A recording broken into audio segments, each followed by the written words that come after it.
ඉතින් කොහොමද ඔන්න ඉතින් අදත් පොතේ කොටසක් කියන්න පිටුවක් අරගෙන ආවා ඔයගොල්ලන්ට. පොහොසතුන් නොකී කතා රොබින් ශර්මගේ.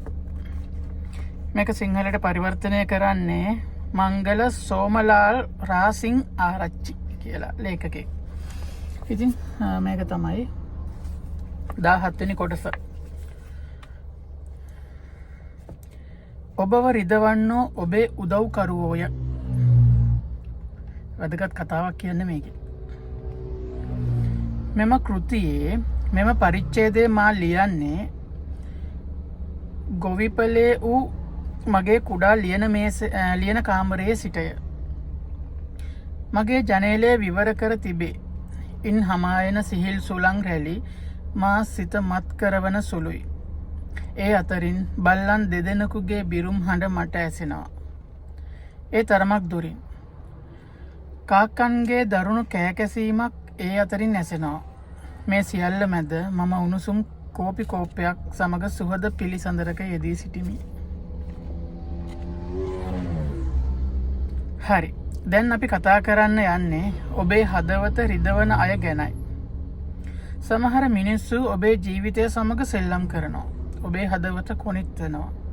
සමහර විට ඔබව නිසි ලෙස භාවිතා කිරීමට අනිසි ලෙස ඔබ සමහර වෙලාවට ඔබ අනිසි ලෙස භාවිතා කිරීමට උත්සාහ කරනවා. කෙනෙක් ඔබේ හිත පමණක් නෙවෙයි ඔවුන් ගැන තැබූ විශ්වාසය කඩා බිඳ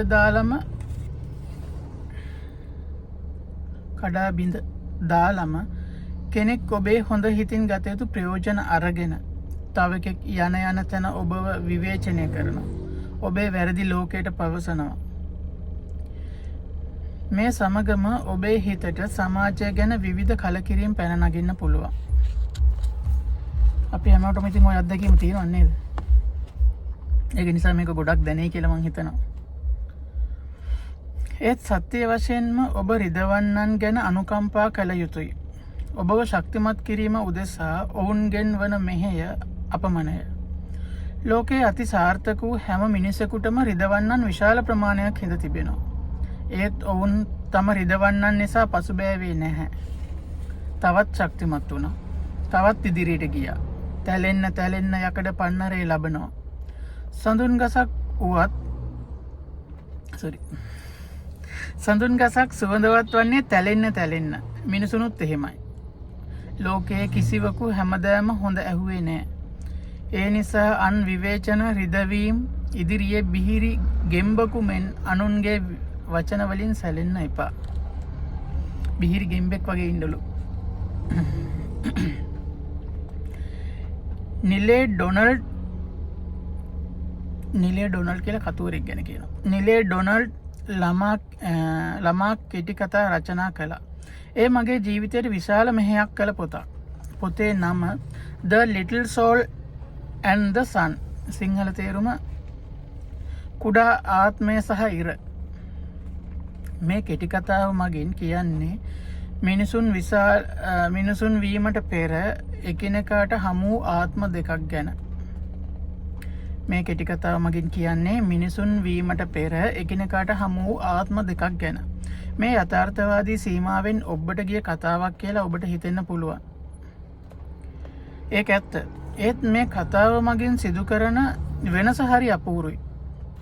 සමහර ඉන්ද්‍රජාලික හෝ අතාත්වික කතාන්දර තුලින් අපේ මනසට සිදු කරන බලපෑම සුළුපටු නැහැ. ඒක ඇත්තනේ. මේ කතාව තුළ ආත්ම දෙක සංවාද කරනවා. ඒ තමයි මිනිස් ආත්මයක් වූ විට මුහුණ දෙන තත්වයන් ගැන. කුඩා ආත්මය පැවසුවේ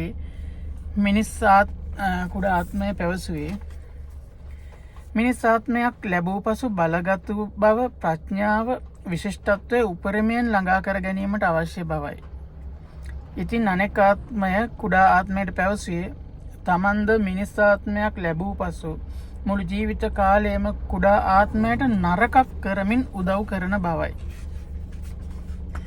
මොකක්ද ඔබ කරන නරක? මම ඔබ රිදවමින් උදව් කරනවා. මිත්‍රාත්මය පැවසුවා. කෙනෙක්ට රිදවමින් කොහොමද උදව් කරන්නේ? ඔබට එහෙම හිතෙන්න පුළුවන්. මම ඔබට ආදරෙයි. ඒ නිසාම මම ඔබව රිදවෙනවා. ඒ රිදවීම තුළින් ඔබ වර්ධනය වෙනවා. අභියෝග ජයගන්නවා. සාර්ථක වෙනවා. මිතුරු ආත්මය විග්‍රහ කරනවා. ඔව් ඒක හරි අපූරු අදහසක්. ඉතින් කොහොම හරි මේ ආත්ම දෙකම මිනිස් ආත්ම ලබා ගන්නවා. දෙදෙනාම මිතුරන් වන අතර මිත්‍ර ආත්මය කුඩා ආත්මයට ගැඹුරු රිදවීම් ද ඇති කරනවා. ඒ තුළින් කුඩා ආත්මය පන්නරය ලබනවා. අභියෝග ජය ගැනීමට කටයුතු කරනවා. වඩාත් සාර්ථක වෙනවා. මේ අපූරු කතාව තුළින් අපට වැදගත් ධ්වනියක් ජනිත කරවනවා. ඔබේ ජීවිතය පාඩම් පොතක්. ඔබට රිදවන, ඔබව හඬවන, ඔබට වින කරන සියල්ලන්ටම වෛර නොකර ඔවුන් ඔබේ මිතුරන් ලෙස සිතන්න. මක් නිසාද ඔවුන් ඔබට ජීවත්වීමට පන්නරේ ලබා දෙනවා. බාධක තුළින් ඔබව ජයග්‍රහණය කරා රැගෙන යාමට එය මහඟු උදව්වක්. ප්‍රසිද්ධ කියමනක් තියෙනවා ඔබට අන්‍යයන් ගසන ගල්වලින් ඔබ නිවසක් ගොඩනගා ගන්න කියලා. ඔබත් එලෙස වන්න. නිරන්තර සැනසිල්ලේ ගෙවන ජීවිතය වෙනුවට ඔබ වෙත පැමිණෙන සිත්තැවීම් ආරවුල් ඔබ වඩාත් ගැඹුරු ප්‍රඥාවන්ත මිනිසකු බවට පත් කරනවා. ප්‍රඥාව, ඉවසීම, ඔරොත්තු දීමේ හැකියාව, ආදරය ගැන ඔබ එමගින් ඉගෙන ගන්නවා.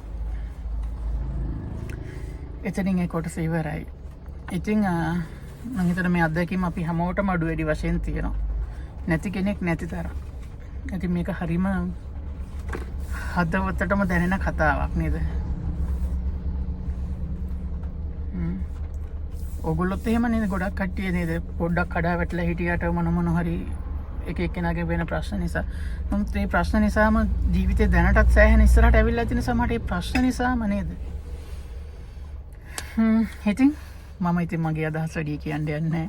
මම කියන්නේ මේ කතුවරු කියපු ඒවා තමයි කියන්නේ. ඉතින් ඒක ඔයගොල්ලෝගේ ජීවිතේට මම මේක ඇත්තටම කරන්නේ මේ මට ආසයි මේක මට දැනෙනවනේ මේවා කියවද්දී. එක මට දැනෙනවා ගොඩක්. ඉතින් මම ඕගොල්ලොත් එක්ක ඒක ඇත්තටම ෂෙයා කරගන්නේ. ඕගොල්ලොන්ට හැමෝටමත් පොත් කියවන්න වෙලාවක් නැහැ. ඉතින් මම කියවන එක මම ඕගොල්ලොත් එක්ක ෂෙයා කරගන්න විශේෂ කොටස්. ඕගොල්ලෝ දැන් ඉන්න තැනින් අඩියක් හරි ඉස්සරහට යයි කියන විශ්වාසයෙන්. ඇත්තටම දැන් ඉන්න තැනින් අඩියක් හරි ඔයගොල්ලන්ගේ ජීවිතේ ඉස්සරහට යන්න ඕනි කියන අදහසින් තමයි ඒ බලාපොරොත්තුෙන් තමයි මම මේක ඔයගොල්ලොත් එක්ක බෙදාගන්නේ. ඉතින් වීඩියෝ එක හොඳයි නම් ඔයගොල්ලන්ගෙත් හිතට දැනුණා නම් මේක නැවත අහන්න. ඔයගොල්ලන්ගේ යාළුවන්ටත් ළඟම අයටත් මේක බලන්න ෂෙයා කරන්න. මම මේක TikTok දානවා, Facebook දානවා page එකේ. Voice of Damit මගේ YouTube channel එකේ දානවා. ඉතින් YouTube channel එකට ගිහිල්ලා subscribe කරලා බලන්න. සුබ දවසක්.